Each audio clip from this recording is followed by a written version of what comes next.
কারো সাথে যদি আপনি প্রতিনিয়ত কথা বলেন তাহলে কিন্তু তার প্রতি আপনার মায়াটা বেড়ে যাবে। তবে কথা না বললে কিন্তু মায়া কমে যাবে না। কাউকে মিস করা কতটা যন্ত্রণাদায়ক একমাত্র সেই বুঝে যে প্রতিনিয়ত প্রতিটা সময় প্রতিটা মুহূর্ত তার প্রিয় মানুষগুলোকে মিস করে। প্রিয় আপুদের কিছু কমেন্টস পড়ব। বাচ্চাদের কাছ থেকে এবং আপনাদের ভাইয়ের কাছ থেকে কিছু গিফট পেয়েছি। পুরো ভিডিও জুড়ে থাকবেন, আশা করি আপনাদের ভিডিও ভালো লাগবে। আসসালামু আলাইকুম, কেমন আছেন? এমএন ব্লগ থেকে আমি নাসরিন রহমান বলছি। আমার প্রিয় আপু এবং ভাইয়া, সোনামণিরা, আন্টিরা যারা আমার ভিডিও দেখেন তাদের প্রতি সম্মান এবং ভালোবাসা এবং দোয়া রেখে আজকের ভিডিও শুরু করতেছি। আমি যখন অনেক দিন ভিডিও দেই না, তারপর ভিডিওতে আমার প্রিয় আপুরা কমেন্টস করে যে তোমাকে খুব মিস করেছি, তোমার ভিডিও খুঁজতেছি। তার মাঝে মুন্নি রহমান আইডি থেকে আমাকে আপু কমেন্টস করেছে। যদিও আমি ওনাকে আপু বলি, উনি হয়তো আমার বয়সে অনেক বড়, কেননা আপুর কিন্তু মেয়ে আছে, নাতনি আছে, আমি যতটুকু জানি আর কি। তো তারপরও আমার বড় বোনেরও কিন্তু মেয়ে আছে, নাতনি আছে, নাতিন আছে, তাই ওই হিসাবে আমি ওনাদেরকে বড় আপুই বলি। তো মুন্নি রহমান আইডি থেকে আপু আমাকে কমেন্টস করছিল যে তোমার ভিডিও খুঁজতেছিলাম, তারপর পেয়ে গেলাম, খুব ভালো লাগলো। তো মুন্নি রহমান আইডি থেকে আপু আপনাকে বলছি, আপনার প্রতি আমার অসংখ্য অসংখ্য দোয়া এবং ভালোবাসা রইল। তো আপনি আমাকে কমেন্টস করেছেন যে তোমার বাসা কোথায়, আমার আসতে ইচ্ছা করছে। ইনশাআল্লাহ আপু, একদিন আপনার সাথে অবশ্যই আমার দেখা হয়ে যাবে এবং আমার বাসায় আপনার দাওয়াত রইল। অবশ্যই একদিন আমার বাসায় আপনি চলে আসবেন, সেটা আমি জানি ইনশাআল্লাহ।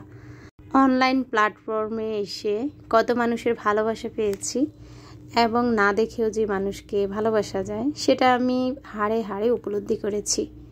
11ই মে গিয়েছে মাদার্স ডে। তো সেখানে আমি মা হিসাবে 3 বাচ্চার কাছ থেকে ছোটোখাটো গিফট পেয়েছি, যা খুবই সারপ্রাইজড হয়েছি। তার সাথে আপনাদের ভাইও টুকিটাকি গিফট করেছে। তারপর দেখেন এখানে নাস্তা খাওয়ার পর আজকে বাসায় অনেক কাজ করেছি, যেগুলো আপনাদের সঙ্গে শেয়ার করা হয়নি। এখনও যারা ভিডিওটা ছেড়ে যাননি তাদের নিকট অনুরোধ রইল, অবশ্যই আমার ভিডিওতে একটা লাইক দিয়ে দেবেন। লাইক দিতে আপনাদের কষ্ট হয় না, কিন্তু আমার অনেক উপকার হবে। কাজ করার পর আমার মনে হচ্ছিল যে আমার পেটে যে নাস্তা পড়েছে সকালবেলা সেটা একদমই হজম হয়ে গিয়েছে। তো তার জন্য ওই যে ইনস্ট্যান্ট কয়টা মোমো ছিল ফ্রিজে, ফ্রোজেন করে রেখেছিলাম, তো সেখান থেকে কয়েকটা ভাপ দিয়ে নিলাম, কেননা মোমোর যে চসটা সেটা করাই আছে, তো সেটা খেয়ে নিব। আমার অনেক আপুদের প্রশ্ন, আমি বড় বড় মাছগুলা কীভাবে কাটি, তো আপনাদের জন্যই আমি আজকে আসলে মাছ কাটাটা দেখাচ্ছি। বেশিরভাগ কিন্তু অফ ক্যামেরাতেই আমি মাছটা কেটে ফেলি। আজকাল সবার ঘরেই এমন একটা মাছের আঁশ ছিলানোর মতো থাকে, সেটা দিয়ে আগে ছিলে নেবেন। তারপর দেখেন কোনো মতে যদি মাথাটা কাটতে পারেন তাহলে কিন্তু মাছ কাটা একদমই সহজ হয়ে যাবে। তারপর মাছের মাঝখানে একটা টুকরো করে নিয়েছি, সেটা দেখতে পেয়েছেন। তা আসলে মাছ কাটাকাটি যদি আমি দীর্ঘ সময় ধরে দেখাই আপনাদের ভালো লাগবে না, তো তার জন্য টেনে টুনে একটু দেখিয়ে দিয়েছি। আর এই তো মাছের যে মাথাটা সেটাও টুকরা করে নিয়েছি। তো আপনাদের ভাইয়া এনেছিল কচুর ছড়া, যেটাকে আপনারা হয়তো কচুমুখী বলেন। তো সেটা আনার পর আমি বললাম যে ফ্রিজে ইলিশ মাছ আর চিংড়ি মাছ ছাড়া তো কোনোই মাছ নেই, তো যদি আমি চিংড়ি মাছ দিয়ে কচুমুখিটা রান্না করি সেটা কিন্তু মজা হয়, ইলিশ মাছ দিয়ে রান্না করলেও মজা হয়। কিন্তু আমার বড় মেয়েটা একদমই চিংড়ি খেতে পারে না। ইদানিং ওর চিংড়ি খেলে সমস্ত শরীর চুলকায়, চিংড়িতে অ্যালার্জি। তো সেটা দিয়েও রান্না করব না, আর ইলিশ দিলেও একই অবস্থা, তো ইলিশটাও দিব না। তো তার জন্য আমি ভাবছি যে একটু রুই মাছ নিয়ে আসলে সেটা দিয়ে, যেহেতু আমরা খেয়ে অভ্যস্ত, খারাপ লাগবে না। তো তার জন্যই এই রুই মাছটা আনা আর কি। তো এই তো দেখছেন কিন্তু প্রথমে 2টা দুন্দুল এনেছি। তো আসলে গাছে যে একসাথে 10-12টা দুন্দুল ধরে তা কিন্তু নয়, যেহেতু গাছ 2টা 3টা করে আনলেই কিন্তু আমাদের একটু খাওয়া হয়ে যায়। তো আজকে 2টা দুন্দুল এনেছি, আর সেটা এনে এই তো কয়েক পিস তাজা মাছ দিয়ে রান্না করলাম। আর এখানে এই তো ছড়াটা রান্না করেছি, সেটা রান্না করেছি আমি রুই মাছের মাথাটা দিয়ে। তরকারিতে মাছ দিলে আমার বাচ্চারা এবং আমার আসলে ভালো লাগে না, খাই আর কি।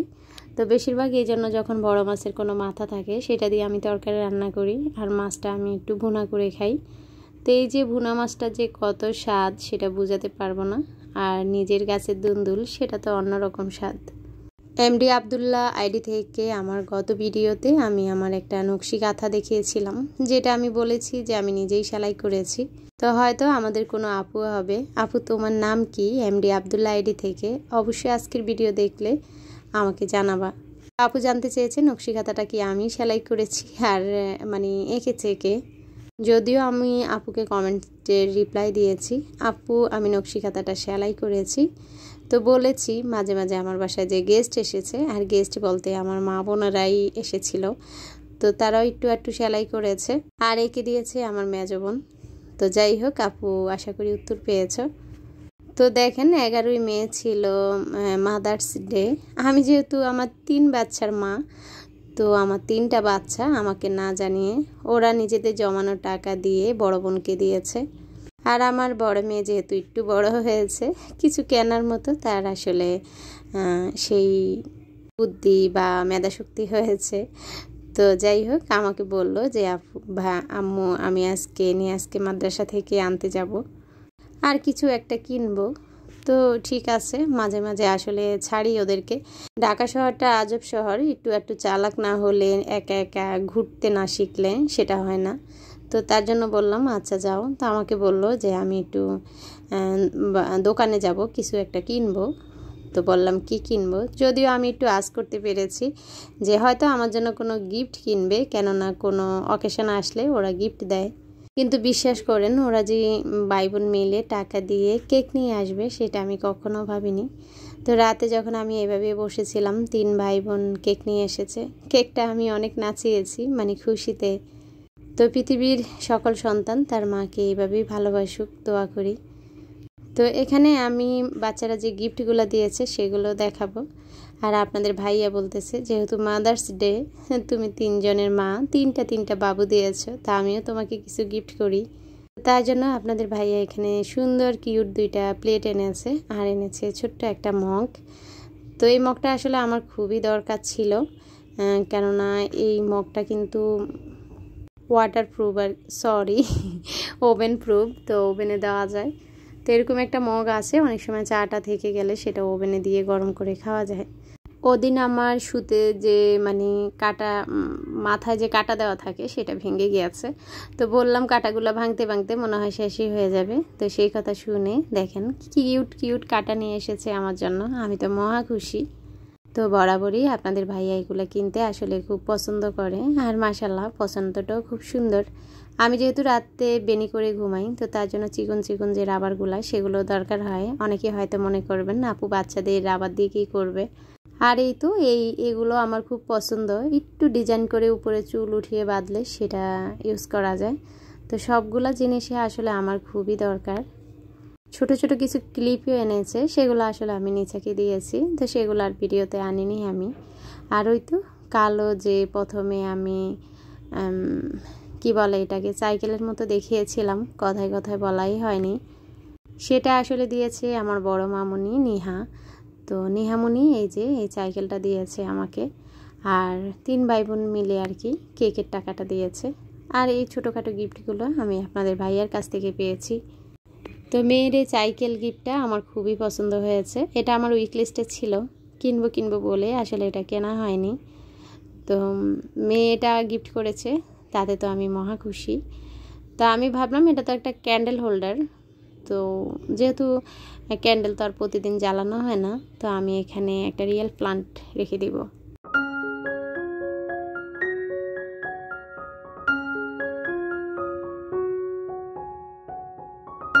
তো খুঁজতেছিলাম এটার ভিতরে কি এমন ঢুকবে যেটা ভিতরে পানি দিয়ে আমি মানি প্লান্টটা রাখতে পারবো।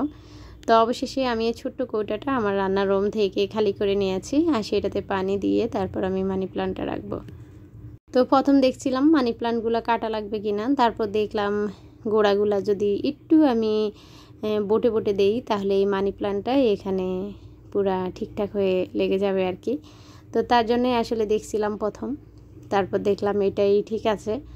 তা না হলে আবার দেখা যায় বারান্দা থেকে মানি প্লান্টের যে মাথাগুলা সেগুলো কেটে আনতাম। তো যাই হোক যেটা করেছি সেটাই আপনাদেরকে দেখিয়েছি। তারপর এই কৌটাটা আমি মুখের যে অংশটা সেটা একদমই সাইকেলের সমান করে কেটে এনেছি। তারপরে এই তো গাছটা দিয়ে দিলাম, কি সুন্দর লাগছে তাই না? Lifestyle blog by Kaniz ID থেকে কানিজ আপু আমার কাছে জানতে চেয়েছে, আমি যখন প্রথম পেমেন্ট পেয়েছি বা $100 হয়েছে তখন কোনো নোটিফিকেশান আসছে কি না। আপু ইনশাল্লাহ তুমি রাগ করো না, পরবর্তী ভিডিওতে আমার সেই আইডিয়া এবং কি হয়েছে আমার সাথে অবশ্যই আমি শেয়ার করব। তো ভালো থেকো আপু, সবাই ভালো থাকবেন, সুস্থ থাকবেন।